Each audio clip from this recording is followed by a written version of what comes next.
सभी लोगों को जय जिनेंद्र। पंकज जी जय जिनेंद्र, आवाज आ रही है? महेश जी जय जिनेंद्र। मंगलाचरण। नमस्तमे साराय स्वानुभूत्या चकासिते चित स्वभावाय भावाय सर्वभावान्तरसिद्धे अनंत धर्मणस्तत्त्वं पश्यन्ति प्रत्यगात्मना अनेकान्तमयी मूर्ति नित्यमेव प्रकाशताम् वन्दे तु सब सिद्धे भुवयचल मनोभवं गतिं पत्ते मोक्षामि समय पाहुड ऋणमु केवली बड़िदम् आत्मज्ञान ही ज्ञान है शेष सभी अज्ञान विश्व शांति का मूल है वीतराग विज्ञान वीतराग विज्ञान ही तीन लोक में सार वीतराग विज्ञान का घर घर हो प्रसार। हमारी चर्चा वेद ज्ञान ही मोक्ष का साधन है, इस टॉपिक पे चल रही है। यह प्रकरण बहुत महत्वपूर्ण है। 19 नंबर का पेज है, सम्यक दर्शन वाली ये जो पुस्तक है इसके अंदर। अब इसमें बंध रहित अपने शुद्ध स्वरूप को जाने बिना बंध भाव को भी यथार्थतया नहीं जाना जा सकता। पुण्य पाप दोनों विकार हैं, वे आत्मा नहीं है। चैतन्य स्वभाव ही आत्मा है। जितने दया दान भक्ति इत्यादि के स्वभाव हैं उनका आत्मा के साथ कोई मेल नहीं खाता, किंतु बंध के साथ उनका मेल खाता है। कहते हैं बंध रहित अपने शुद्ध स्वरूप को जाने बिना बंध भाव को भी नहीं जाना जा सकता। पहले इस पर मैंने चर्चा ले ली थी कि वास्तव में जब तक जीव शुद्धता को नहीं पहचानता तब तक अशुद्धता को भी कैसे पहचानेगा। क्यों कि अशुद्धता को तो वो अपना स्वरूप ही मान के चलता है। इसीलिए शुद्धता जब तक हमारे ज्ञान में नहीं भासेगी तो हमें अशुद्धता का भी कुछ पता नहीं चलेगा। इसलिए भ्रम से कोई अपने को शुद्ध शुद्ध कहता रहे इसकी भी कोई कीमत नहीं है, और कोई अपने को अशुद्ध अशुद्ध कहता रहे उसकी भी कोई कीमत नहीं है। इस और लड़ाई करने वाले करते हैं, एक पक्ष कहता है कि आत्मा शुद्ध है, एक पक्ष कहता है आत्मा रागादि विकारी भाव वाला है, और आपस में बहुत लड़ाई झगड़े भी हो जाते हैं, बात विवाद करते हैं। लेकिन वास्तव में श्री गुरु कहते हैं कि विवाद अज्ञानी लोग ही करते हैं। क्यों करते हैं कि ना उनको अशुद्धता का पता है और ना उनको शुद्धता का पता है, इसलिए वे शुद्धता ही पलट रहे। नहीं नहीं, आत्मा तो शुद्ध ही है। और एक कह रहा है नहीं नहीं आत्मा शुद्ध, जबकि कुछ भी नहीं है। अरे भाई, ज्ञानी शुद्ध कहे तो भी ठीक है और ज्ञानी अशुद्ध कहे तो भी ठीक है, और अज्ञानी आत्मा को शुद्ध कहे तो भी ठीक नहीं है, और अज्ञानी आत्मा को अशुद्ध कहे तो भी ठीक नहीं है। अज्ञानी पुण्य को हे कहे, पाप को हे कहे, आश्रव को हे कहे तो भी कोई कीमत का नहीं है। और ज्ञानी भले ही कहे कि पुण्य उपादेय है तो भी कीमत का है, क्योंकि ज्ञानी का स्वरूप उसके अनुभव से गुजरा हुआ है, उसकी दृष्टि अनुभव से निकली है, इसलिए ज्ञानी की एक एक बात कीमती है। और अज्ञानी भले ही कितनी बड़ी बड़ी बातें करता रहे, शास्त्रों को पढ़ पढ़ के सुनाता रहे, लेकिन उसकी कोई कीमत नहीं है। इसलिए सारी कीमत अनुभव की है। एक अनपढ़ आदमी अपनी आंखों से दिल्ली देख के गया कि दिल्ली कैसी, एक मजदूर आदमी दिल्ली में कहाँ पे इंडिया गेट है वो खुद सब देख के गया। और एक आदमी छोटे शहर में बैठा हुआ रात और दिन दिल्ली के नक्शा पढ़ाता है कि दिल्ली में यहाँ पर इंडिया गेट है, इंडिया गेट इतना बड़ा है, वहाँ सामने राष्ट्रपति भवन है। फिर भी जो मजदूर आदमी है जिसने अपनी आंखों से इंडिया गेट देखा है, और उस जो आदमी पुस्तक में से पढ़ पढ़ के इंडिया गेट पढ़ा रहा है, दोनों में बहुत अंतर है। मजदूर आदमी भले ही बिल्कुल व्याख्या नहीं कर पाए कि इंडिया गेट कैसा है और कैसा नहीं है, लेकिन उसको अनुभव में दिख रहा है कि इंडिया गेट कैसा है। और एक पढ़ा लिखा आदमी, उसने खुद नहीं देखा इंडिया गेट, लेकिन उसने पुस्तकों में पढ़ा है और वो विद्यार्थियों को भी पढ़ाता है, टीचर है समझ लो, तो भी उसके अनुभव के सामने, मजदूर के अनुभव के सामने उस टीचर का अनुभव कोई काम का नहीं, उसकी वो पढ़ाई कोई काम की नहीं। क्यों? तो अनुभव से देख के आया।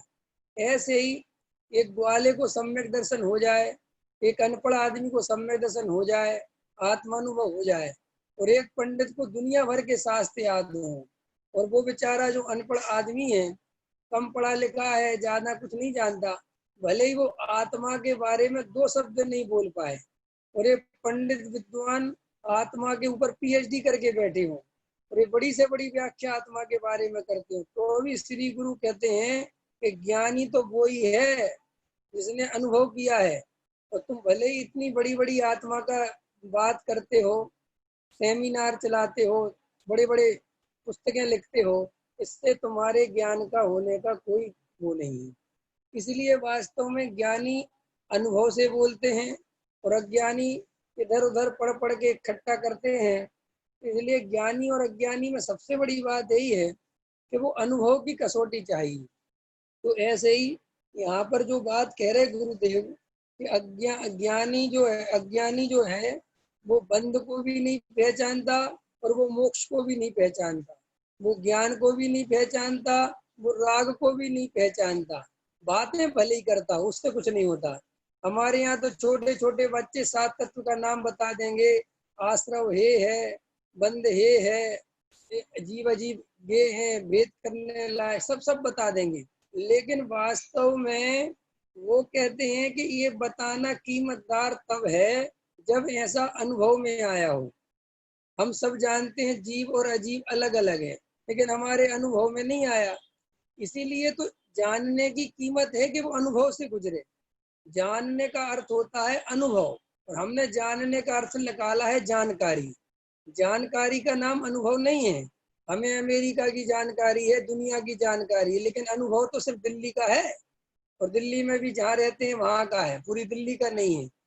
ऐसे ही जानकारी तो आत्मा के संदर्भ में बहुत इकट्ठी करी जा सकती है कि कहाँ क्या क्या आत्मा का वर्णन आया है, लेकिन अनुभव से जिसने आत्मा जाना, ये उसको काम हो। इसलिए हमारे यहाँ तो कुंद कुंद देव ने एक गाथा लिखी समय सार में कि जो अपनी आत्मा को जानता है वो संपूर्ण श्रुत को जानता है, वो संपूर्ण जय शासन को जानता है, और जो आत्मा को नहीं जानता वो सब कुछ भले ही जानता हो, वो कुछ नहीं जानता। मैंने ये बात आचार्यों ने डंके की चोट पे कही है, लेकिन हम उसे कभी समझ नहीं पाए कि आचार्यों क्यों, कि ज्ञानियों का अभिप्राय भी तभी पकड़ा जा सकता है जब हमारा अभिप्राय सम्यक हो, ना हम पकड़ नहीं सकते। अब देखो आगे क्या कहते हैं, अभी और आएगी इसमें चर्चा। पुण्य पाप दोनों विकार हैं, पुण्य पाप दोनों विकार हैं, वे आत्मा नहीं है, चैतन्य स्वभाव ही आत्मा है। जितने दया दान भक्ति इत्यादि के स्वभाव हैं उनका आत्मा के साथ कोई मेल नहीं खाता, किंतु बंद के साथ मेल खाता है। किसके साथ मेल खाता है दया दान पूजा भक्ति का? बंद के साथ। आत्मा के साथ मेल नहीं खाता। वो हमारी वस्तु नहीं है, वो हमारा स्वभाव नहीं है, वो हमारी सत्ता नहीं है, वो मेरा स्वरूप नहीं है, वो तो बंद का स्वरूप इत्यादि तो उनसे मेरा मेल नहीं खाता। जब स्वभाव आत्मा नहीं है तब फिर परजीव की दया का राग क्यों करना? अरे जब हम स्वभाव आत्मा है ही नहीं तो हम पर की दया क्यों पालें? जैन धर्म तो कहता है अहिंसा परमो धर्म। सब जगह जैन धर्म में तो अहिंसा अहिंसा के गीत गाए जाते हैं। किसी जीव को मत मारो, किसी जीव को मत सताओ, किसी को दुख मत दो। और आप तो कह रहे हैं कि साहब स्वभाव आत्मा का है ही नहीं, स्वभाव आत्मा कर ही नहीं सकता। तो ये फिर पर की दया का राग करें कि नहीं करें? प्रश्न समझ में आ गया ना? प्रश्न बहुत सरल है। हम पर की दया का राग करें कि नहीं करें, क्योंकि हमारा आपने कहा कि पुण्य भाव हमारा नहीं है। गुरुदेव क्या कहते देखो, अरे भाई वस्तुतः कोई आत्मा पर जीवों की हत्या या रक्षा कर ही नहीं सकता। क्या कह रहे हैं? कोई आत्मा पर जीवों की हत्या या रक्षा कर ही नहीं सकता, क्योंकि अन्य जीवों को मारने अथवा बचाने की क्रिया आत्मा की है नहीं। ये पहला पाठ है जैन धर्म का, पहले नंबर का पाठ है। अहिंसा से पहले ये पढ़ाना चाहिए, और हम अहिंसा पढ़ाने में लगे रहते हैं और ये नहीं पढ़ाते कि पहले जैन धर्म यहाँ से चालू नहीं होता कि किसी चीज को मत मारो। जैन धर्म यहाँ से चालू होता है कि कोई किसी को मार ही नहीं सकता। ख्याल में आया कि नहीं आया? मैं किसी को मार सकता हूँ, ये मान्यता है मिथ्यात्व। और मुझे किसी को मारने का भाव आ जाए, ये मिथ्यात्व नहीं है, ये चारित्र्य का दोष है। और हमारे यहाँ पे क्या दिक्कत है, हम चारित्र्य के दोष को पहले पढ़ाने लग जाते हैं, चारित्र्य चारित्र्य चारित्र्य पर सुधार करने लग जाते हैं, जबकि वो पहले ही नंबर पर कहते हैं कि मान्यता सुधरनी चाहिए। पहले श्रद्धान सुधरना चाहिए, पहले श्रद्धान तुम्हारा पक्का होना चाहिए, निर्णय मजबूत होना चाहिए, और उसके बाद की बात करेंगे। अब वो कहते हैं कि पर जीवों की हत्या या रक्षा कर ही नहीं सकते। और हमें दिन भर क्या लगता है कि हम तो रक्षा कर रहे हैं, हम तो पानी छान कर पी रहे हैं, हम तो एक भी जीव को नहीं मारते। और ये हम कहते नहीं है, ये हमारे अंदर मान्यता चलती रहती है कि हम देखो कितने जीवों की रक्षा करते हैं, हम कितनी अच्छी पूजा करते हैं, हम दया करते हैं, हम किसी का बुरा नहीं करते। भैया हमने आज तक किसी का बुरा नहीं करा। और हमें इसमें कभी नहीं लगता कि इसमें मिथ्यात्व की दुर्गंध भरी हुई है। ये तुमने मिथ्यात्व का सेवन कर रहे हो ये सोच के कि मैंने किसी को नहीं मारता, मैं सबको बचा लेता हूँ, मैं रात्रि भोजन नहीं करता, मैं ये नहीं करता, मैं वो नहीं करता। साहब ये काय से बोल रहे हो? निश्चय नहीं से कि व्यवहार नहीं से? और जब इस टोन में पूछो तो तुरंत बोलता है व्यवहार नहीं से, जबकि वास्तव में ये व्यवहार नहीं से नहीं बोलते, अंदर ऐसी मान्यता पड़ी रहती है।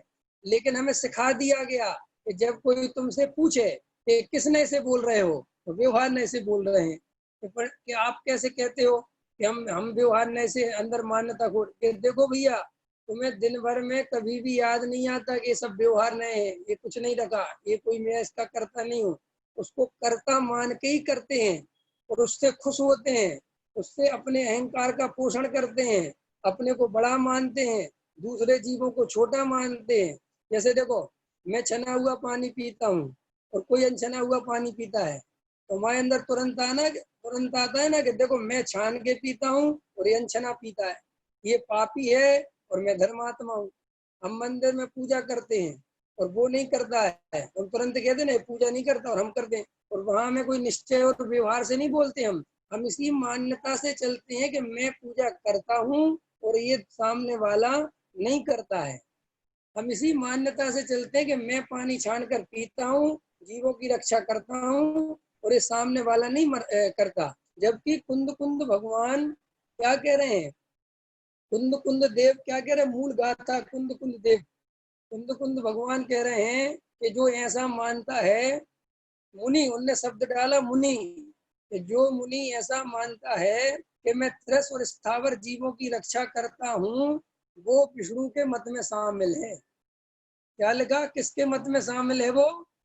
विष्णु के मत में शामिल है। माने हम ये सोच सोच के सोचो कि कुंद कुंद देव द्रव्यलिंगी मुनि की मान्यता को कहाँ किस कटघरे में खड़ा कर रहे हैं। क्या कहना चाहते? वो कहते भैया अगर कोई ऐसा मानता है कि मैं त्रस्तकाय स्थावर सभी जीवों की रक्षा करता हूँ, तो कहते ये मान्यता तो विष्णु विष्णु मत में है। माने हिंदू परंपरा में है कि विष्णु सबकी रक्षा करता है, और तू कह रहा है कि मैं जीवों की रक्षा करता हूँ, तो तू विष्णु के मत में शामिल है। अब ये बात हम भी विचार करें कि हम भी छोटे मोटी तो रक्षा कर ही रहे हैं ना। हम मुनि जितनी तो नहीं कर रहे, लेकिन हम देख देख के चलते हैं। हम किसी चीटी को नहीं मारते, भैया भैया बचा लेते हैं। बहुत देख देख के वस्तु उठाते हैं, धरते हैं। तो जीवों की रक्षा करते हैं कि नहीं करते? विवेक जी, पंकज जी, करते हैं जीवों की रक्षा कि नहीं करते? करते हैं कि नहीं करते? हम करते हैं ना। हम नहीं करेंगे तो वो जीव मर जाएंगे। हमने बचा लिया उन विचारों को। तो श्री गुरु कहते हैं कि अगर तुम इसी मान्यता से चलते हो तो तुम्हारा मिथ्यात्व कभी नाश नहीं होगा, और तुम चाहे मुनि बन जाना। देखो कितनी जबरदस्त बात करते हैं। माने जो लोग कहते हैं ना हमारी भूलें निकल रही, मैं तो आपसे ये कह रहा हूँ कि हर जगह भूल है।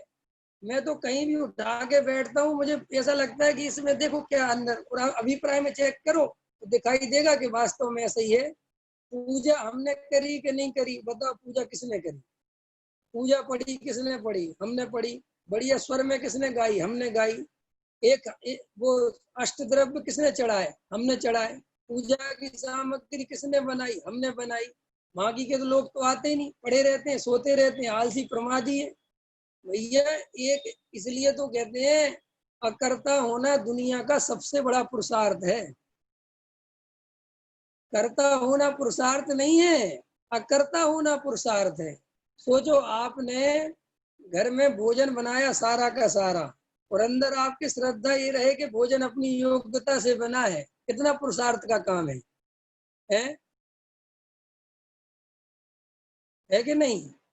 विवेक भैया, भोजन बनाए भाभी जी, और आप कह दो कि तुम करता हो, तो पता कल से क्या कहेंगे? तुम खुद ही बना लेना, देखते हो कैसे बनता है। और ये वही भाभी जी हैं जो सुबह प्रवचन में सुन के आई थी कि एक एक पुद्गल परमाणु अपनी स्वतंत्रता से परिणमन करता है।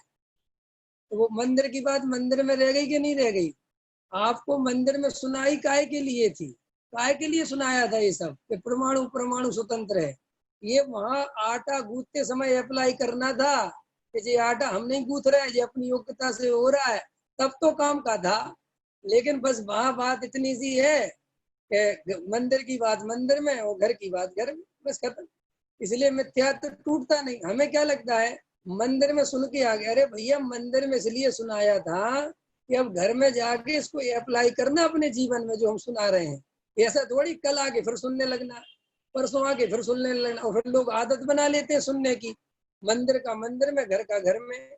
मैंने कहानी सुनाई थी ना, अभी सुनाई थी, पता नहीं कब सुनाई थी। एक लड़का दुकान पे बैठता था और स्वाध्याय में नहीं जाता था। याद है? सुनाई थी ना कहानी? तो वो कहता है उसका पिताजी कि बेटा स्वाध्याय में जाया करो, प्रवचन सुना करो। बहुत बढ़िया प्रवचन करते हैं शास्त्री जी, बहुत बढ़िया बात बताते हैं। कहने लगा ठीक है भैया, सुन सुन के बेचारा चला गया एक दिन सुनने।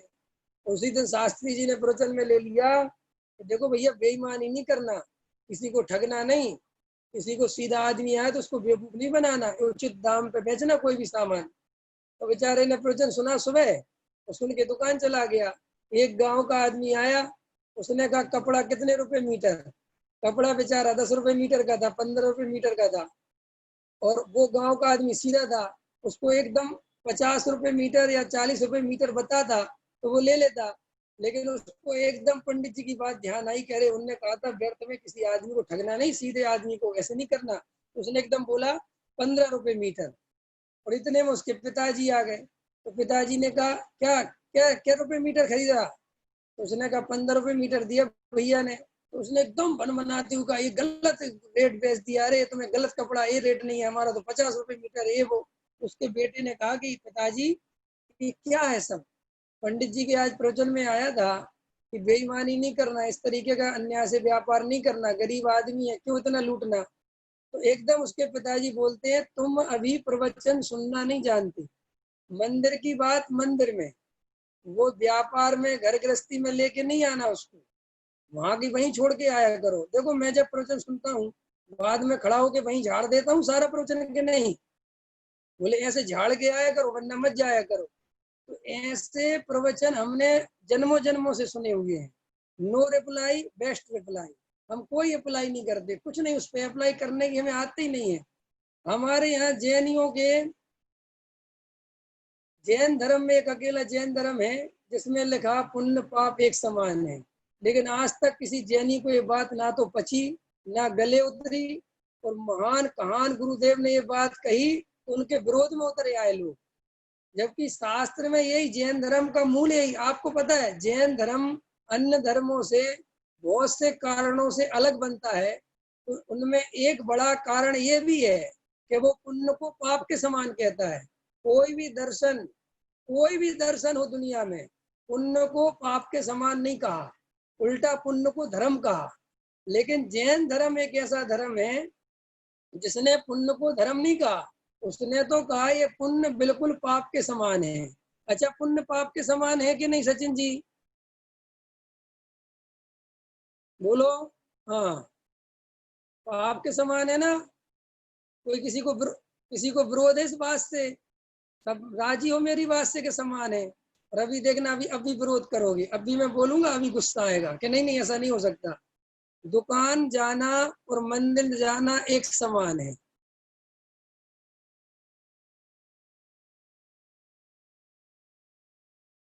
उपवास करना और रोटी खाना एक समान है। क्रोध करना और दया करना एक समान है। पूजा करना और पूजा नहीं करना सब एक समान है। अब गले उतर रही थोड़ी सी, अब तकलीफ हुई, अब हुई कि नहीं हुई, अब तो हुई पंडित जी, ये तो थोड़ा भारी हो गया। तो मैं इसलिए तो कहता हूँ इस सारी बदमाशी यही चल रही है कि तुम सिद्धांतों को रट तो लेते हो लेकिन उसका पोस्टमार्टम नहीं करते कि ये एक समान का अर्थ क्या लेना है। कि साहब एक समान दोनों बंद के कारण है, तो बंद के कारण है तो एक समान है, बंद के कारण है तो फिर चाहे पूजा करो तो बंद हो रहा है और चाहे पूजा नहीं करो तो बंद हो रहा है। तो फिर तुमने दोनों में अंतर तो कर ही लिया ना, कि पूजा करना अच्छा है और नहीं करना बुरा है, व्रत करना अच्छा है नहीं करना बुरा है।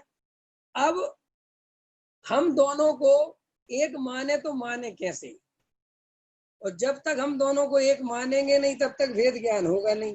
अब हमारा कलेजा इतना मजबूत है नहीं कि हम पुजारी को और जुआरी को एक जैसा मान लें। नहीं समझ में आया, इतनी तो अपनी मजबूती नहीं है ना, इसमें तो अपन को बिल्कुल अपने मम्मी पापा याद आ जाएंगे जी क्या पागल पागल आदमी है।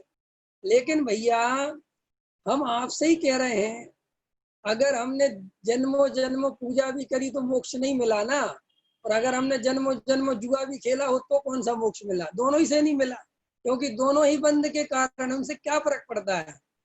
अब ये जो प्रश्न चल रहा है ना, अभी मैं इस पे ही बोल रहा हूँ और बहुत शांति से बोल रहा हूँ, कोई मुझे जल्दबाजी नहीं, बहुत प्रेम से बोल रहा हूँ। तो मैं तकलीफ हो रही होगी तो मैं कुछ नहीं कर सकता, लेकिन भैया इसमें यही लिखा है, क्या लिखा है कि कोई आत्मा परजीवों की हत्या या रक्षा कर ही नहीं सकता, क्योंकि अन्य जीवों को मारने की अथवा बचाने की क्रिया आत्मा के है ही नहीं। कैसे नहीं है, अरे भाई एक द्रव्य दूसरे द्रव्य का जब करता धरता नहीं है, ये मूलभूत सिद्धांत है, तो एक जीव दूसरे जीव को मार कैसे सकता है, एक जीव दूसरे जीव को बचा कैसे सकता है, ख्याल में आता कि नहीं आता। लेकिन अपन सिद्धांत को अप्लाई करें, उसको प्रयोग में लाएं, तब तो वो समझ में आए। हमें समझ में ही नहीं आता, वो प्रयोग नहीं करते हम। एक चार अभाव पे बहुत अच्छी चर्चा मैं पहले की थी, अभी कभी प्रसंग बनेगा तो करूंगा, कि चार अभाव सबको पता है, लेकिन चार अभाव का प्रयोग करो तो सबकी हवा टाइट हो जाती, 1 मिनट में घबराहट हो जाती कि बाप रे बाप इनका प्रयोग ऐसा है क्या, ऐसा प्रयोग है कि हाँ ऐसा प्रयोग है इसका। मैंने आप समझोगे क्या गजब गजब की बात है। हम चार अभाव पढ़ते हैं कि एक समय की पर्याय दूसरे समय की पर्याय में कुछ नहीं करती, और हम वो पढ़ के तो छोड़ो, हम तो ये मानते हैं कि जड़ की क्रिया जीव में कुछ करती है, जीव जड़ की क्रिया करता है, ये मान्यता लेके चलते हैं और चार भाव पढ़ लेते हैं और चार भाव पढ़ा भी देते हैं दूसरों को। अभी देखो क्या कहते हैं, आत्मा तो मात्र उसके प्रति दया के शुभ भाव या मारने के अशुभ भाव ही कर सकता है। ये भी भाषा देखो, वो कहते हैं कि मात्र जीव क्या कर सकता है कि वो मारने अथवा बचाने के भाव कर सकता है, और जबकि अभी में इससे आगे जाएगी बात कि भाव भी नहीं कर सकता। ये तो चूंकि अभी वहां से पर तरफ की तरफ से चर्चा कर रहे हैं ना कि साहब मार सकता है, तो वो कहते नहीं नहीं नहीं, मार तो सकता ही नहीं, तो फिर कर क्या सकता है कि फिर भाव। फिर अभी जब इस पे चर्चा चलेगी शुद्धात्मा की तरफ से, तो कहेंगे कि भाव भी नहीं कर सकता, जब वो शुद्धात्मा की ओर से चलेंगे। और देखो क्या कहते हैं, ऐसी स्थिति में यदि दया भाव को अपना स्वरूप माने, देखना ध्यान से, ऐसी स्थिति में यदि दया भाव को अपना स्वरूप माने तो उसे मिथ्यात्व का महापाप लगता है। मिथ्यात्व से बड़ा कोई दूसरा पाप है नहीं। सत्य व्यसन से पाप, सत्य व्यसन से बड़ा पाप कौन सा है? सुन ली जाए, आवाज नहीं, क्या हुआ पंकज जी, आवाज नहीं आ रही क्या? सुबोध जी आवाज नहीं आ रही? सुबोध जी आ रही है? सबसे बड़ा पाप कौन सा है? मिथ्यात। सबसे बड़ा पाप कौन सा है? मिथ्यात। सप्त व्यसन से बड़ा भी पाप कौन सा है? सप्त व्यसन से बड़ा पाप मिथ्यात। बराबर हो गया ना? तो वो कहते हैं कि मैंने जीवों की दया करी, मैंने जीवों को बचाया, मैंने इतने इतने नियम पाले तो जीवों की हिंसा से बच गया। तो वो कहते हैं ऐसी मान्यता से मिथ्यात्व का महापाप लगता है। इसको पता गुरुदेव क्या कहते थे कि घर से बिल्ली निकालने के चक्कर में ऊंट घुसा लिया। इसको क्या कहते थे गुरुदेव श्री? जब गुरुदेव इस बात को समझाते थे तो इस बात को ऐसे समझाते थे कि कोई आदमी के घर में बिल्ली घुस गई और वो बिल्ली से परेशान हो रहा था, तो एक आदमी ने कहा कि क्या हो गया? बोले साहब घर में बिल्ली घुस गई और बड़ा उत्पाद मचा रही है। तो बोले बहुत सरल है, ऊंट घुसा दो अपने घर में, ऊंट को देख के बिल्ली भाग जाएगी, बिल्ली ऊंट से डर जाएगी तो ऊंट घुसा दो। तो उन्होंने कहा ये बहुत अच्छा है, तो बताओ घर में ऊंट घुसा दिया बिल्ली बचाने के चक्कर में, क्या होगा? नहीं समझ में आया? उदाहरण समझ में आ गया? ऐसे ही के साथ छोटे छोटे दया दान पूजा भक्ति परिणाम, इनके करने के चक्कर में कि ये मैंने किए और मान्यता मिथ्यात की बन गई। माने वो कहते हैं कि तुमने ये ध्यान नहीं दिया कि ये दया दान पूजा भक्ति मैंने करे, इस मान्यता से तुम्हारे अनंत भाव बिगड़ गए। वो दया दान पूजा भक्ति से क्या मिलेगा वो तो छोड़ो, लेकिन इस मान्यता से भाव बिगड़ गए, क्योंकि चार गति में परिभ्रमण, जन्मों जन्मों से जो परिभ्रमण चल रहा है उसका कारण कोई हिंसा झूठ चोरी कुशील परिग्रह के परिणाम नहीं है, उसका मात्र एक कारण है मिथ्यात, एक कारण है विपरीत मान्यता, खोटा अभिप्राय, विपरीत श्रद्धा, विपरीत प्रतीति, आत्मानुभव रहित, भेद ज्ञान रहित, ये सब कारण है। तो वो क्या कहते हैं, शुभ अथवा अशुभ भाव, देखना अच्छे से ध्यान से सुनना, मैं अपने मन से नहीं बोल रहा हूँ। शुभ अथवा अशुभ कोई भी भाव आत्म कल्याण में किंचित मात्र भी सहायक नहीं है। देखो क्या शब्द डाला, किंचित मात्र भी सहायक नहीं है, किंचित मात्र।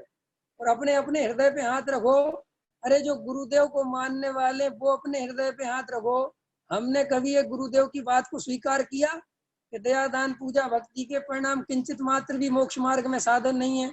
हमारे हृदय से अच्छे अच्छे विद्वानों के मुंह से निकलता है कि नहीं नहीं भैया, दया दान पूजा भक्ति मत छोड़ देना, वो तो करना ही, चाहे कुछ हो जाए कम से कम अशुभ। माने गुरुदेव कितने डंके की चोट पे कह रहे हैं कि अगर सम्यक दर्शन आत्मानुभव करना है तो मान्यता ये चाहिए कि कोई सा भी शुभ भाव हो वो आत्म कल्याण में सहायक नहीं है। अब गुरुदेव ये कह रहे हैं, और गुरुदेव को मानने वाले आज ये कहते हैं कि नहीं नहीं नहीं नहीं नहीं, करना चाहिए करना चाहिए, जब तक आत्मानुभव नहीं हो रहा तब तक करना चाहिए, करना। कोई ये नहीं कहता कि भाई जब तक आत्मानुभव नहीं हो रहा तब तक आत्मानुभव का ही पुरुषार्थ करना चाहिए कि साहब दया दान पूजा भक्ति करें कि नहीं करें, करें की बात ही क्या करना, ये मान्यता ही छोड़ दो कि मैं करने वाला हूँ। तुम तो अपना आत्म स्वभाव की दृष्टि का पुरुषार्थ करो, उसके बीच में जो दया दान पूजा भक्ति के परिणाम आते हैं उनके ज्ञाता रहो, ज्ञाता रहो, करता मत बनो। क्या रहो भैया? ज्ञाता रहो, ज्ञाता, करता मत बनो। देखो मैं तुम्हें 3 बातें बताता हूँ, बहुत काम की बात बताता हूँ। संजय भैया समझ में आ रहा है कि नहीं? समझना धीरे धीरे है। अब जो मैं समझाने जा रहा हूँ वो आपको जल्दी समझ में आए। मैं जो मैं बोल रहा हूँ, देखो 3 तरह की चीजें हैं दुनिया में, बस 3 चीजों में संसार चल रहा है। एक है दृश्य, एक है दर्शक, और एक है दृष्टा। ज्ञाता दृष्टा वाला दृष्टा, ठीक है। तो सारी दुनिया अपने को दृश्य करने में लगी है। दृश्य करने का अर्थ है कि मैं खूबसूरत दिखूं, लोग मेरे से प्रभावित हों, मैं अगर गला अच्छा हो तो मैं अच्छा गाऊं, शकल अच्छी हो तो मैं हीरो बन जाऊं, पैसे वाला बन जाऊं, राजनेता बन जाऊं, अभिनेता बन जाऊं। ये सारी दुनिया का ये मैंने एक समझ लो अंदर वासना पड़ी है कि मैं दृश्य बन जाऊं। तो उसमें से क्या होता है कि सब लोग दृश्य तो नहीं बन पाते, दृश्य तो बहुत कम लोग ही बन पाते हैं। दृश्य माने नेता, अभिनेता, करोड़पति, अरबपति, माने जिनको दुनिया देखने लगे, उसका नाम है दृश्य। तो वो कहते हैं कि सारे लोग चाहते तो दृश्य बनना है, लेकिन वो दृश्य नहीं बन पाते, तो अधिकतर दुनिया बन जाती है दर्शक। दर्शक क्या होता है? दृश्य को देखने वाला। जैसे अभी मेरी गली में अमिताभ बच्चन आ जाए तो मेरी पूरी गली के लोग बाहर आ जाएंगे और अमिताभ बच्चन को देखेंगे। मेरी गली में मोदी आ जाए तो पूरे मोहल्ले वाले निकल के उसको देखेंगे। तो मोदी हो गया दृश्य और मैं मोदी को देखने वाले क्या हो गए? दर्शक। तो इन दोनों में बड़ी अच्छी व्यवस्था है। दर्शक के बिना दृश्य की कोई कीमत नहीं है और दृश्य के बिना दर्शक की कोई कीमत नहीं है। तो अधिकतर सारी दुनिया इन दोनों ही में बट जाती है, दृश्य और दर्शक। तो दृश्य किस बात से खुश रहता है कि मुझे सारी दुनिया देख रही है, और वो अपने सारे अंदर के उसको भूल जाता है कि मैं कौन हूँ, मेरा क्या स्वरूप, उसी में मग्न रहता है कि सारी दुनिया मुझे देखती है। मैं जहाँ खड़ा हो जाता हूँ लोग मेरे को देखने की लाइन लग जाती है, और उसको सारा आनंद इसी में दिखता है। और एक दिन क्या होता है कि जिस दिन उसका दृश्य खत्म हो जाए, लोग उसको देखना पसंद नहीं करें, उस दिन वो आत्महत्या करने की सोचता है, उस दिन वो बंद कमरे में मरने की सोचता है, डिप्रेशन में चला जाता है। ये दृश्य होने का नुकसान है। समझ में आ रही? दृश्य माने हम दुनिया को प्रभावित कर दें, लोग हमारी तरफ अट्रैक्ट हो, लोग हमें देखें, चाहे वो हमारी पंडितियाई से हो, चाहे वो हमारी सेठियाई से हो, चाहे वो हमारी सकल सूरत से हो, चाहे वो हमारी वाणी से हो, चाहे हमारी कोई क्रियाओं से हो, चाहे हमारी पूजा से हो। इसलिए हम पूरे टाइम अपने को दृश्य बनाने में अपनी एनर्जी खर्च करते हैं। किसी लोगों से पूछो कि आप अपने घर को इतना सुंदर क्यों बना रहे बाहर से, तो दृश्य बनाने के लिए, ताकि लोग हमारे घर को दूर से देखें कि वाह क्या घर बना हुआ है। तो पूरी ताकत दृश्य बनाने में लगा दिया। महिलाएं अपने को जैसे ही घर से बाहर निकलती हैं, घर में तो वो जैसी रहती हैं वो तो अपने को सब पता है, लेकिन घर से बाहर निकलते सस्ती सवरती हैं, सुंदर होना चाहती हैं, दृश्य, तो लोग हमें देखें। तो ये सारा संसार दृश्य होने की होड़ लगाता है, और उसमें से जो दृश्य नहीं हो पाते वे दर्शक बन जाते हैं। वे जो वे बनना चाहते थे और वो दूसरा बन गया, तो फिर उसको वो देखना चाहते हैं, उसको टकटकी लगा के देखते हैं। तो दर्शक और दृश्य दोनों में क्या समानता है कि दृश्य भी अपने को भूला हुआ है, वो दूसरों को दिखाने में खुश है कि लोग मुझे देख रहे हैं, और दर्शक भी अपने को भूला हुआ है क्योंकि वो दृश्य को देखने में लगा हुआ है। इन दोनों के पास अपना ज्ञायक भगवान आत्मा जो इन सबको जानने वाला है, उसकी खबर दोनों को नहीं है, और दोनों को अपनी खबर नहीं है तो भूले हुए हैं। आपने देखा होगा, लोग फिल्म देखने जाते हैं 3 घंटे की, तो ना तो पर्दा खाली पड़ा हुआ है, ना तो वहां अमिताभ बच्चन ओरिजिनल है, ना वहां कोई हीरो ओरिजिनल है, ना कोई सीन हो, कुछ भी ओरिजिनल नहीं है, सिर्फ पर्दा है। और पर्दे पे एक रील चलती है, और देखो वो दर्शक ऐसा टिकट लगा के 300 रुपए की, ऐसा उसको टकटकी लगा के 3 घंटे देखता रहता है, जबकि वहां पे कुछ भी नहीं है। और उसको 3 घंटे में उसका मूड फ्रेश हो जाता है, वो कहता मजा आ गया। तो कभी आपने सोचा कि मजा किस चीज का आ गया? वहां मजा क्या आया उसको? मजा इस बात का आया कि 3 घंटे के लिए वो अपने को भूल गया। अपने को भूल गया माने, मैं व्यापारी हूँ, मैं व्यापार करता हूँ, मुझे माल आना है, मेरा माल जाना है, मेरी घर पे पत्नी है, मेरे 2 बच्चे हैं, मेरे को बड़े रिश्तेदार हैं, ये सब भूल गया। माने जिन कारणों से चिंताएं उत्पन्न होती हैं, वो 3 घंटे उन कारणों को भूल जाता है। इसलिए वो वहां जाकर 3 घंटे बिताना चाहता है कि ताकि कोई याद नहीं आएगा, कुछ टेंशन नहीं रहेगी, तो मूड फ्रेश हो जाएगा। लेकिन होता क्या है कि जैसे ही फिल्म खत्म होती है, अरे कितने बज गए, अरे यार 3 बज गए, मेरी दुकान का टाइम हो गया, ये फिल्म तो लंबी चल गई, मैं तो दिमाग खराब हो गया, चलो भागो भागो। तो जैसे ही वहां से शो छूटता है, तो फिर एकदम टेंशन बढ़ जाती है। तो वो 3 घंटे जो आनंद आया, वो किस बात का आया? कि वो अपने को भूलने में मस्त रहा, भूल गया। इसीलिए लोग शराब पीते हैं, इसीलिए लोग नशा करते हैं, सिगरेट पीते हैं, तम्बाकू खाते हैं, और व्यसन करते हैं, कि हम अपने को भूल जाएं। क्योंकि देखो भैया, सुख दो ही बातों में हो सकता है, या तो हम अपने को पूरी तरह भूल जाएं तो सुखी हो सकते हैं, या हमें पूरी तरह याद आ जाए कि हम कौन हैं, तो हम सुखी हो सकते हैं। अब हमारा जो बीच का रास्ता है, इसमें ना तो हम पूरी तरह भूलते ही हैं, और ना हमें पूरी तरह याद ही रहता है। जो याद आता है वो हम हैं नहीं। कि क्या याद आता है? कि मैं व्यापारी हूँ, ये हमें याद आता है। मैं सेठ हूँ, मैं नौकरी करता हूँ, मैं शादीशुदा हूँ, मेरे 2 बच्चे हैं, मेरा मकान है, मुझे घर गृहस्थी चलानी है। हमें जो ये याद आता है, तो वो कहते ये जो याद आ रहा है ना, ये दुख का कारण है, क्योंकि ये तेरा सच्चा स्वरूप है नहीं, ये तेरी वस्तु है नहीं, इसलिए तू आकुलित होता है। इसलिए बाहर में जाके ऐसे कार्य करना चाहता है जिसमें तू अपने को भूल जाए, और भूल के बस इसलिए लोग गप्पे मारते हैं, दूसरों में बिजी रहते हैं, ताकि हम अपने को भूले रहें। अब ये जो दृश्य है और ये जो दर्शक है, ये दोनों ही अपना जीवन बाहर में पर में बर्बाद कर देते। अब जो तीसरी चीज है, उसका नाम है दृष्टा। और दृष्टा होता है ज्ञानी। अज्ञानी तो दर्शक होगा या दृश्य होगा। और जो ज्ञानी है, वो ना कभी दर्शक बनता है और ना कभी दृश्य बनता है, वो हमेशा दृष्टा रहता है। दृष्टा का अर्थ होता है कि जिसको सदैव स्मरण है, प्रति समय ये जानना है कि मैं जानने वाला हूँ, जानने में आने वाला नहीं।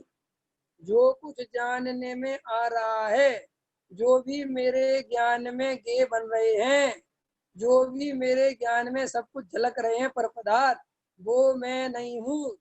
ये जो झलकाने वाला है, ये जो जानने वाला है, ये जो ज्ञाता दृष्टा है, ये मैं हूँ, ये मेरी सत्ता है, ये मेरी वस्तु है।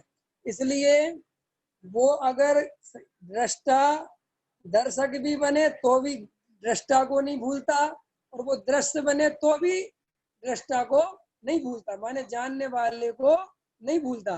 कि कैसे? कि अगर सम्यक दृष्टि राजा महाराजा बन गया और सारी दुनिया उसकी जय जयकार बोल रही है, तो भी उसे अपने गायक भगवान आत्मा का विस्मरण नहीं होता। उसे पूरे टाइम स्मरण रहता है कि मैं ज्ञानी गायक भगवान आत्मा हूँ, ये पर पदार्थ से मेरा कोई संबंध नहीं है, मैं तो जानने वाला तत्व हूँ। और अगर बाई चांस सम्यक दृष्टि किसी चीज को देखे, टीवी देखे, और घर गृहस्थी के काम करे, व्यापार धंधा करे, माने दर्शक, तो भी वो वहां पर अपने स्वभाव को नहीं भूलता, अपनी सत्ता को नहीं भूलता। तो जो अपनी सत्ता को नहीं भूले, वो है दृष्टा। और जो अपनी सत्ता को भूला रहे, वो 2 भागों में बट जाएगा, कभी दर्शक बनेगा और कभी दृश्य बनेगा। और हमेशा दुखी रहेगा। जो अपने को दृश्य बनाना चाहते हैं उनके आप दुखों की कल्पना नहीं कर सकते। इसलिए जो ये नेता, अभिनेता, राजनेता, ये जो कुछ भी आपको दृश्य लोग दिखाई देते हैं, अब आप अभी तो ताजी ताजी घटना अपने सामने घट गई, एक फिल्मी एक्टर ने सुसाइड कर लिया, तो अब अभी उसके सब निकल निकल के आ रहे हैं कि उसके पास कोई पैसे की कोई कमी नहीं थी, सब था, ये था, लेकिन डिप्रेशन हो गया। डिप्रेशन क्या चीज है? डिप्रेशन माने एक भय हो गया कि यार मेरी फिल्में नहीं चल रही हैं, अब मेरा क्या होगा, मुझे यार इतना इतने ऊपर आ गया, कहीं मुझे नीचे तो नहीं जाना पड़ेगा। ये भय इतना सताता है कि मरने को राजी हो जाता है आदमी। ये कहलाता है कि एक बार अगर आप दृश्य बन गए, आपको लोग जानने देखने लग गए और आपकी एक प्रतिष्ठा बन गई, तो अगर आपकी प्रतिष्ठा, आप समझ लो जिसकी प्रतिष्ठा बन जाती है वो कितना पराधीन हो जाता है, कितना पराधीन हो जाता है कि बेचारा बाहर भी निकलता है तो डर लगता है। बड़े बड़े फिल्म स्टार होते ना, ये जब बेचारे बुढ़े हो जाते हैं तो ये घरों से नहीं निकलते, अपनी फोटो नहीं खिंचवाते ताकि मीडिया में हमारा बुढ़ा चेहरा नहीं जाए, लोग हमारे चेहरे को देख के कहें ये वही है, ये वही स्टार है। अरे रे रे, तो अंदर से इतने भय में रहते हैं, इतने डिप्रेशन में रहते हैं बेचारे, क्या बताएं। इसलिए दृश्य बनने का शौक तो कभी रखना ही मत कि हमें दुनिया जाने, क्योंकि ये शौक इतना बुरा है कि गलती से अगर तुम और मैं ये नहीं कह रहा हूँ कि ये शौक, मैंने पीछे पंकज जी को ध्यान होगा, मैं एक बात कहता था, पंकज जी याद आई कि भैया तुम्हें जो कुछ चाहिए हो वो तब मांगना है जब सम्यक दृष्टि हो जाओ। अगर तुम्हें चक्रवर्ती भी बनना हो तो सम्यक दृष्टि होने के बाद, राजा महाराजा ही बनना तो सम्यक दृष्टि, क्यों कि अगर सम्यक दर्शन रहेगा तो पुण्य की संपदा हमें लूट नहीं सकती, और अगर हमें सम्यक दर्शन नहीं रहेगा तो ये पुण्य की संपदा लूट लेती। ये जरा सा इज्जत मिल गई, प्रतिष्ठा मिल गई, लोग तुम्हें दुआ सलाम करने लगे तो तुम बस पागल हो जाओगे, अज्ञानता का नशा चढ़ जाएगा। इसलिए भाई वास्तव में कि क्षयोपम ज्ञान भी सम्यक दृष्टि को हो तो बढ़िया, अगर मिथ्या दृष्टि का क्षयोपम भी ज्यादा हो तो वो उसी के अहंकार में चला जाता है। क्षयोपम नहीं लूट लिया मुझे, तो श्री गुरु कहते शंकर के पद, ये चक्रवर्ती के पद, ये नारायण के पद, पृथ्वी नारायण के पद, ये सब मिथ्या दृष्टियों को क्यों नहीं मिलते, ये सम्यक दृष्टि को ही क्यों मिलते हैं? तो वो कहते हैं कि सम्यक दृष्टि को इसलिए मिलते हैं कि प्रकृति जानती है कि सम्यक दृष्टि ईमानदार व्यक्ति है, इसके अंदर अपनी निज सत्ता की से पहचान है, ये हमारा शोषण नहीं करेगा, ये दुरुपयोग नहीं करेगा, ये हर चीज को जानता है। और अगर अज्ञानी को मिल गई तो ये सब, जैसे अज्ञानियों के हाथ में ताकत आ गई, हिटलर के हाथ में ताकत आ गई तो क्या किया हिटलर ने? लाशों के ढेर लगा दिए। ख्याल में आया कि नहीं आया? तो वास्तव में ज्ञानी होने की ही कीमत है, तो दृश्य बनने की ताकत नहीं लगाना कि लोग हमें जाने, क्योंकि लोग हमें जाने ये कसाय बहुत परेशान करती है। रात और दिन यही हम प्रयास करते हैं कि लोग हमें अच्छा समझें, लोग हमें अच्छा समझें, हम रात और दिन अच्छे अच्छे बनने की कोशिश कर रहे हैं जबकि हम अंदर अच्छे हैं ही नहीं। तो इससे क्या होता है कि और महामूर्खता छाती है। अरे भाई, व्यर्थ में अच्छा क्यों बनना, हम जैसे हैं वैसे ही ठीक है ना, लेकिन दुनिया हमें अच्छा समझे। दुनिया इसलिए तो कहते ना कि हमने हमेशा अच्छे होने का ढोंग किया लेकिन हम अंदर से अच्छे हुए नहीं, हमने धर्मात्मा दिखाने का ढोंग किया लेकिन हम अंदर से धर्मात्मा हुए नहीं, हमने ईमानदारी का ढिंडोरा पीटा लेकिन हम ईमानदार हुए नहीं। आगे बात समझ में? तो दृश्य, दर्शक और दृष्टा, याद आ गई? समझ में आ गई विवेक जी? तो भैया वो क्या कहते हैं कि महापाप लगेगा मिथ्यात्व का अगर तुमने अपने को दया भाव का कर्ता भोक्ता माना। शुभ अथवा ये हो गया, कोई भी भाव आत्म कल्याण में किंचित मात्र भी सहायक नहीं है। देखो,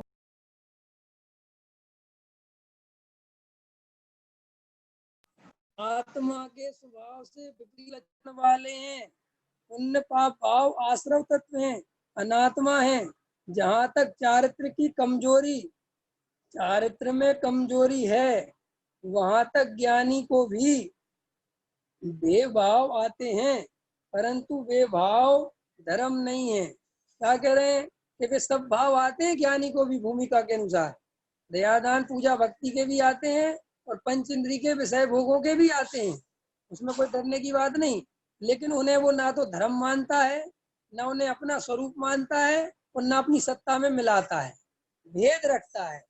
ये आए हुए परिणाम मेरे नहीं है, ये मेरे से भिन्न है। और अज्ञानी जीव क्या करता है, उन परिणामों को रात और दिन मिलाने की कोशिश करता है कि यही मैं हूँ, यही मेरी सत्ता है। तो कैसे पता कि देखो हमें जैसे ही दया दान पूजा भक्ति के भाव आ गए ना, हम तुरंत दुनिया को बताना चाहते हैं मैंने मेरे मेरे मैंने बहुत अच्छे भाव किए भैया, मेरे इतने बढ़िया भाव रहे कि पूछो। तो श्री गुरु कहते हैं कि अज्ञानी को हमेशा ये दया दान पूजा भक्ति के भाव अच्छे लगते हैं और उन्हें दूसरों को दिखाना भी चाहता है। अंदर दया नहीं हो तो भी मैं दयावान हूँ, ये दिखाना चाहता है कि क्यों, कि दयावान की जगत में प्रशंसा होती है, इसलिए अगर मैं दयालु दिखूंगा तो मेरी प्रशंसा होगी। हम देखो क्या करते हैं, अगर 5-10 रुपए की, 20 रुपए, 50 रुपए, 100 रुपए, 2000 रुपए, 10,000 रुपए, 20,000 रुपए, तो हम वहां तक ईमानदार बने रहेंगे। और अगर बात और ज्यादा की आ जाए तो फिर थोड़ा मन डोलने लगेगा, और ज्यादा की बात आए तो और मन डोलने लगेगा। तो वो श्री गुरु कहते कि तेरी ईमानदारी भी प्योर ईमानदारी नहीं है, उसमें भी तूने एक लिमिट बना रखी है कि यहाँ तक ईमानदार रहूंगा, इसके बाद बेईमान हो जाऊंगा।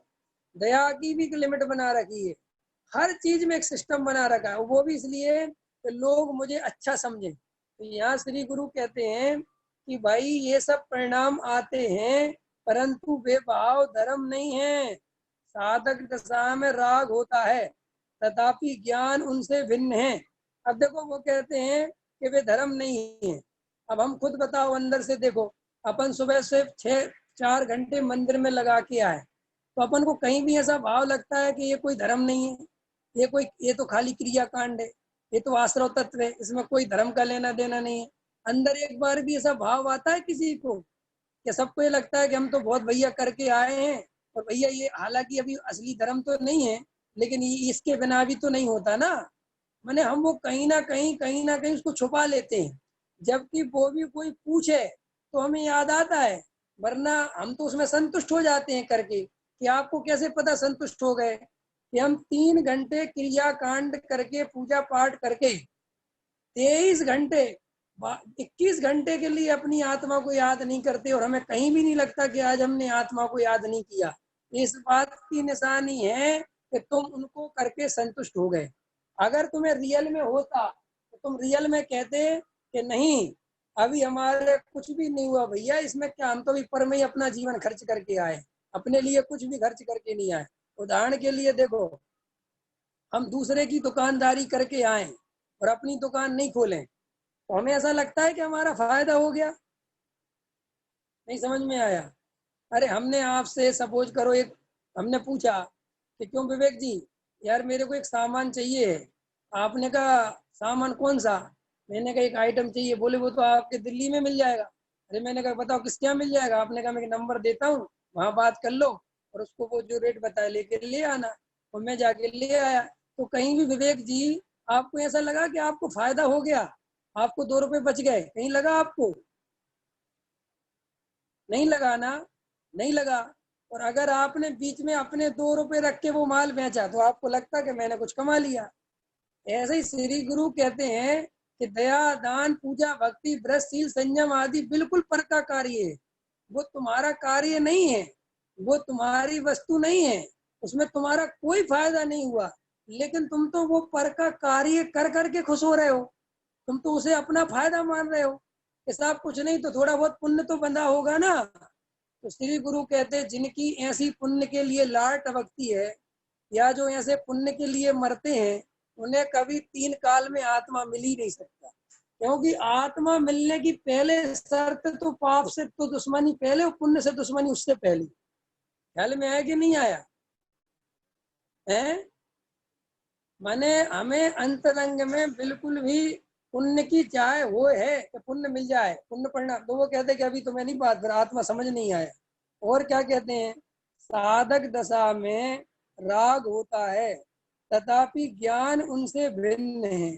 राग राग के समय राग को राग के रूप में जानने वाला ज्ञान राग से भिन्न रहता है। क्या कह रहे, राग को राग के रूप में जानने, और अभी अपन राग को राग के रूप में जानते हैं कि राग को अपना स्वरूप मान के जानते हैं। नहीं समझ में आया? अभी देखो प्रैक्टिकल कराते हैं। अभी ये जो सुनने का भाव आ रहा है हमें, जो हम सुन रहे हैं, आप सुन रहे हो, ये सुनने के जो विकल्प आ रहे हैं, ये विकल्प मैं नहीं हूँ। ये कहीं पे भी आपको लग रहा है, याद आ रही है बात कि ये विकल्प मैं नहीं हूँ? क्या आप मग्न हो सुनने में? सुनने में मग्न हो ना, तो वो कहते हैं यही है मिथ्या, यही है बेहोशीपना, कि सुनते समय भी ध्यान रहना चाहिए कि मैं इसका भी जानने वाला हूँ, ये सुनने सुनाने भुगाने वाला मैं नहीं हूँ। अभी भी मैं जान ही रहा हूँ, प्योर जान रहा हूँ। ये जानने का विकल्प आ रहा है, सुनने का विकल्प आ रहा है, ये चर्चा आ रही है, अब इनने ये तर्क दिया, अब इनने ये उदाहरण दिया, अब इनने ये बात कही। इन सब के बीच में भी अपने गायक को नहीं भूलना, तो तुम्हारा असली हुआ सुनना। और अगर तुम गायक को भूल गए तो फिर वो कहते फिर हो गया वो सुनना बेकार। कि क्यों? कि सुनने वाले को नहीं भूलना, उस ज्ञाता को नहीं भूलना, गायक को नहीं भूलना, वो दृष्टा को नहीं भूलना, दर्शक नहीं बनना, दृश्य नहीं बनना। जैसे अभी मैं बोल रहा हूँ, तो इसी समय एक धारा चल रही है कि ये बोलने का भाव अलग है और मैं अलग हूँ। तो श्री गुरु कहते बस ठीक है, अब कोई दिक्कत नहीं है। और अगर मैं बोलने वाला हूँ, मैं अच्छा बोल रहा हूँ, आप लोगों को अच्छा लग रहा है, अगर ये धारा चल रही है, ये मिथ्यात्व की धारा है। अंतर समझ में आया? धारा का फर्क समझ में आया कि नहीं आया पंकज जी? तो आज से धारा पलट जानी चाहिए सबकी। अब स्वाध्याय में ऐसे नहीं सुनना है, अब तो मैं ज्ञाता ही हूँ। और स्वाध्याय के बीच बीच में भी सचिन जी, गायक भगवान आत्मा स्मरण में चलता रहना चाहिए, उसकी धारा चलनी चाहिए। और विवेक जी, आपका तो भाग्य से लड़का भी गायक ही है, उसका नाम भी गायक ही है, तो तुम उस गायक को तो भूलते नहीं होगे, ये तो बात पक्की है। उसकी धारा तो चलती होगी, लेकिन वो वाला गायक ये गायक नहीं है। जो मेरा गायक है सो वो तो मैं ही हूँ, और जिसे मैं अपना गायक समझता हूँ वो मेरा गायक नहीं है, वो तो पर पदार्थ है भैया रे। और देखो अज्ञान, वो पर गायक की तो धारा चलती है, और जो मैं गायक हूँ ये मेरी धारा नहीं चलती। ख्याल में आया कि नहीं आया? अब आजकल मोक्षुओं के बच्चों के नाम तो अच्छे ही अच्छे होते कि नहीं, गायक, जप्ती, है ना, क्या क्या बढ़िया से बढ़िया, स्वानुभव, दर्शन, प्रतीति, ऐसे ऐसे नाम, बढ़िया से बढ़िया नाम है। नाम ले तो आदमी आत्मन हो जाए, लेकिन नाम लेने से कुछ, नाम धरने से कुछ नहीं होता। जैसे हमने कल उदाहरण दिया था कि नारायण रखने से क्या होता है, नारायण रख लो उससे क्या मोक्ष थोड़ी चले जाओ। ऐसे ही हम उसको जिस, चाहे गायक रखते और चाहे सर्वज्ञ रखते और चाहे जो है लल्लू राम रखते, वो अपनापन तो वैसे ही का वैसा रहता जैसा है। तो वो कहते हैं कि वैसा अपनापन अपने गायक भगवान आत्मा में आना चाहिए। और जैसे हमारी पर पदार्थों की धारा, जो जो हमारी मान्यता पड़ी हुई है, जिस रूप में पड़ी हुई है, वो धारा निरंतर चलती रहती है, चाहे हम कोई भी काम करें। ऐसी गायक की धारा चले कि मैं कुछ भी होता रहे, बोलता रहूं, खाता रहूं, उठता रहूं, बैठता रहूं, सोता रहूं, नहाता रहूं, धोता, कुछ भी होता रहे, इन सब में मैं नहीं हूँ।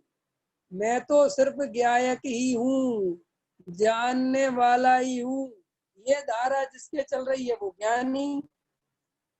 और मैं नहाने वाला, मैं खाने वाला, मैं भूखने वाला, मैं बोलने वाला, मैं चलने वाला, मैं डोलने वाला, मैं गाने वाला, मैं बनाने वाला, मैं रोने वाला, ये धारा जिसको चल रही है वो अज्ञानी। अब अपनी अपनी धारा 2 मिनट में चेंज कर लो, क्या बिगड़ता है धारा चेंज करने में? 1 सेकंड का काम है, बात समझ में आ गई, क्लियर होगी बात।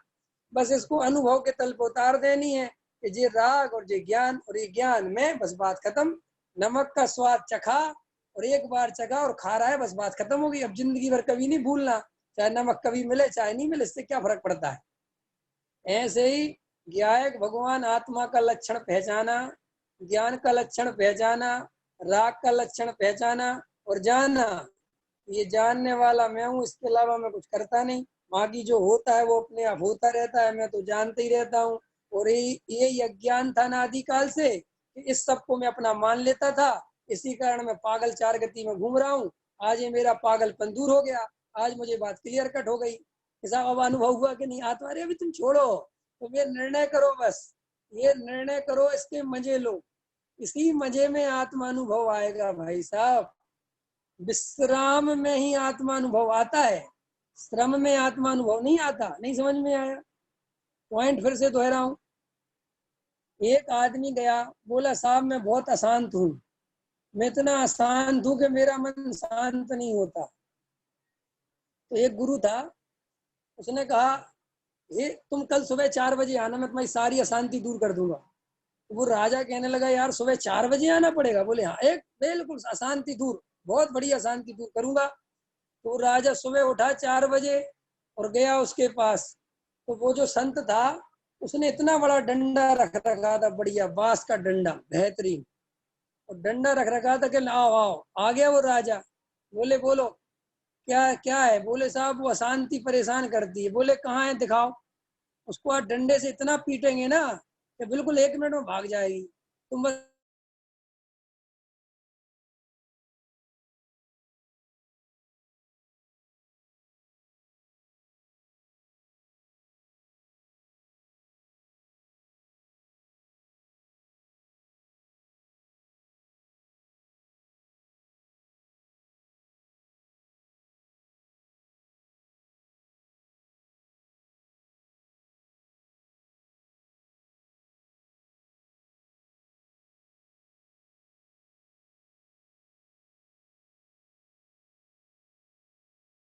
कुछ क्या कर सकता हूँ? आवाज नहीं आ रही तो आवाज नहीं आ रही, आने लगी। हाँ ऐसे सारा कर दिया करो, मैं चुप हो जाऊंगा, जब आने लगेगी तो बोलने लगूंगा। ठीक हो गया ना? तो वो कहता है कि ये सारी अशांति तेरी अज्ञानता से आई है, इसमें किसी दूसरे का कोई कारण नहीं है। इसलिए तू पहले उन कारणों को याद कर जिनसे तुझे अशांति आई है, तो अपने आप शांत हो जाएगा। ऐसे ही हमारे मन में इतनी जो हिलोरें उठ रही हैं, झील में इतनी लहरें उठ रही हैं, और झील में हम हर बार कंकड़ मार देते हैं और हिलोरें उठती हैं, फिर हम कंकड़ मार देते हैं और हम कहते पता नहीं है झील शांति नहीं होती। तो झील तो भैया शांत ही है, तुम कंकड़ मारना बंद तो करो। ऐसे ही आत्मा तो सदा शांत ही है, उसमें कोई संकल्प विकल्प नहीं है। तुम ये मिथ्यात्व छोड़ो तो, ये अज्ञान छोड़ो तो। कि कौन सा ज्ञान? कि मैं करता धरता हूँ, मैं बोलता हूँ, मैं खाता हूँ, ये सब छोड़ो। अपने आप तुम्हें शांति हो जाएगा मन, और शांत होते ही ऐसी आंख बंद होगी नहीं और आत्मानुभव हो जाएगा। कि क्यों? कि वो उसका रस नहीं आ रहा, उसका ना कसाय चक्र चल रहा है। वाला कौन है? ये अज्ञान। ये कौन सा अज्ञान? कि मैं व्यापार करता हूँ, मुझे घर गृहस्थी चलानी है, घर गृहस्थी का बोझा मेरे ऊपर है, ये शरीर में हूँ, ये संयोग मेरे हैं, अगर मैं नहीं होऊंगा तो सब काम बिगड़ जाएगा। ये सारा जो मिथ्यात्व है, ये अंदर कसाय चक्र को चला रहा है, और वो चक्कर चल रहा है, और वो चक्कर इतना तेज चल रहा है कि हमें अंदर अशांति अशांति अशांति दिखाई देती है। अब श्री गुरु कहते हैं कि तुम्हें मिथ्यात्व की जड़ें काटो, अंदर का कसाय चक्र शांत होगा और आत्मानुभव हो जाएगा। माने ये मैं कई दफे कहता हूँ, आत्मानुभव करने की चीज नहीं है। आत्मानुभव तो वेद ज्ञान का फल है। कोई जीव जब सच्चा वेद ज्ञान करता है, आत्मा का सच्चा निर्णय करता है, तो उसको निश्चित ही अपने ज्ञान स्वभावी आत्मा में अपनापन जब होता है तो उसकी अनुभूति हो जाती है। इतना सरल है। अनुभूति किसका नाम है? अपनेपन का नाम तो अनुभूति। देखो, एक मकान हमने खरीदा और उस मकान की रजिस्ट्री जैसी हुई, ध्यान दो सभी, शिखा जी ध्यान दो, वो हमने जो रजिस्ट्री करी मकान की, तो तुरंत अपने फन की फीलिंग की अनुभूति होती है कि नहीं सुबोध जी, विवेक जी, होती है कि नहीं होती? तुरंत होती है। अच्छा एक बात आओ, अनुभव के लिए तुमने क्या किया, कितना ध्यान लगाया वहां कि भैया इस मकान की अनुभूति करनी है, मैंने अब खरीद लिया है, या कुछ भी नहीं। प्रतीति में ये श्रद्धा आई कि मैंने इसके 50 लाख रुपए दे दिए और इसकी रजिस्ट्री मेरे नाम पे हो गई, बस ये निर्णय आया और अनुभूति हो गई। कितनी कितनी बढ़िया बात है, होती है ना अनुभूति, मेरा मकान। फिर उस मकान में कोई जरा सा कोई कहे कि अरे ये रास्ता खोद दे, ए भाई साहब ये हमने खरीद लिया, यहाँ कोई रास्ता वस्ता नहीं खोदेगा, और कोई वहां कचरा डाल के जाता हो तो हम वहां खड़े हो, ए भाई साहब आज के बाद यहाँ कचरा नहीं डालना चाहिए, हमारा है भाई साहब। तो वो अनुभूति कैसे होने लगी एक मिनट से कि भैया निर्णय हुआ कि मेरा है।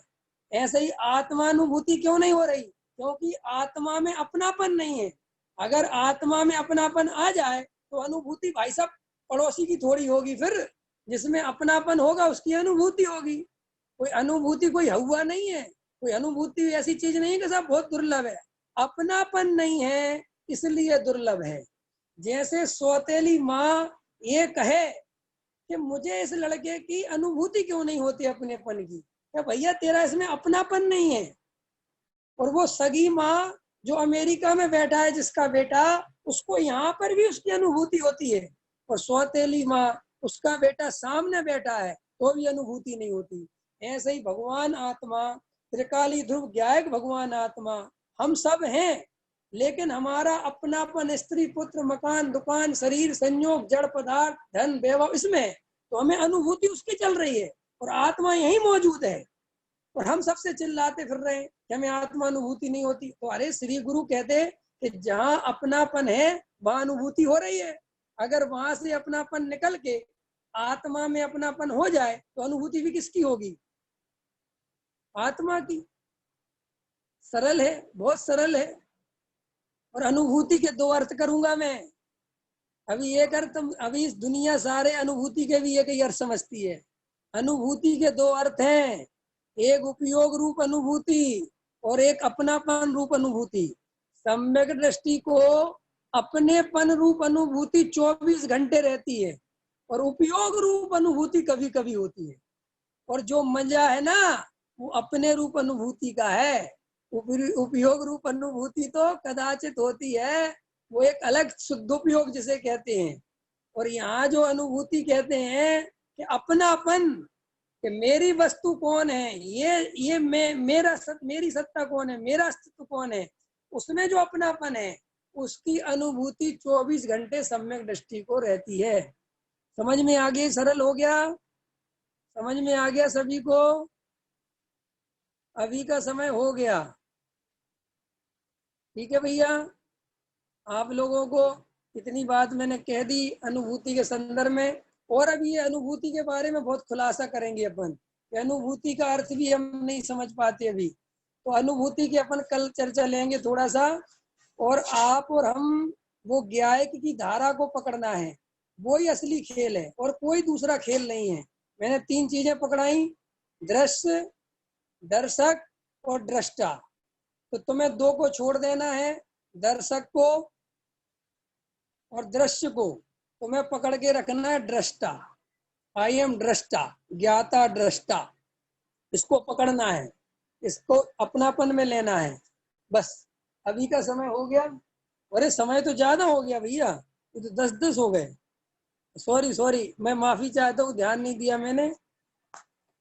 सहजानंदी शोध स्वरूपी अविनाशी में आत्म स्वरूप, सहजानंदी शोध स्वरूपी अविनाशी में आत्म स्वरूप, देह मरे पर मैं नहीं मरता, अजर अमर में आत्म स्वरूप, सहजानंदी शोध स्वरूपी अविनाशी में आत्म स्वरूप, निज निधि निज में बताई, यह परम उपकार है उसके लिए जिन वाणी माँ को वंदना सतवार है, वंदना सतवार। बोलो द्वास्तंगमयी जिनवाणी माता की जय, महान जैन धर्म की जय। और भैया आज का प्रवचन ऑडियो रिकॉर्ड नहीं हो पाया है, मैं उसका बटन दबाना भूल गया हूँ, तो ये वो रिकॉर्ड नहीं हुआ है।